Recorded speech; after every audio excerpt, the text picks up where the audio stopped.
Now what we're going to talk about is how we can actually defend against these man-in-the-middle attacks. Now, many forms of multi-factor authentication are vulnerable to this attack. However, there are some, such as FIDO2 or WebAuthn based authentication systems that are resistant to credential playback attacks. So we'll go ahead and do an example of one of those right now. You can see that I have a different phishing website on the screen now, and we're going to go ahead and log in as one of my users.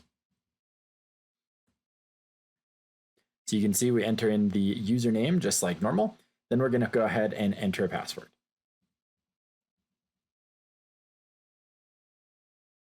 Once we've entered the password, this time we're going to be prompted for multi-factor authentication, but in this case, we're going to be using YubiKey. So I'm going to go ahead and touch my YubiKey token.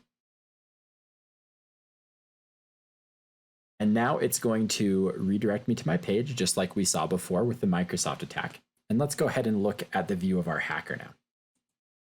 So you can see that the user still got their credentials and username phished, and we've also gotten a token that has been intercepted. So let's go ahead and look at that token.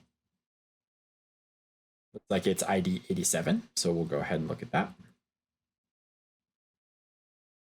And here is the cookie. So we'll go ahead and copy this cookie just like we did with our last one. So we'll copy that. And then we'll open up our Firefox window. We'll go to the legitimate site.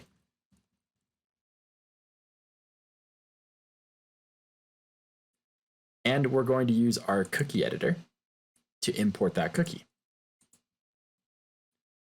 Remember last time, all we had to do was refresh this page with the legitimate cookie, and we were able to log in. But you can see now, when I attempt to refresh this page, I'm not actually able to get a legitimate session of OneLogin. The reason for that is because we used a multi-factor authentication that is resistant to this credential replay attack. And when we touch that YubiKey, that's something that we can't mimic as an attacker. And so we can refresh this with this particular cookie as much as we want, but it's not going to give us access to any of the resources.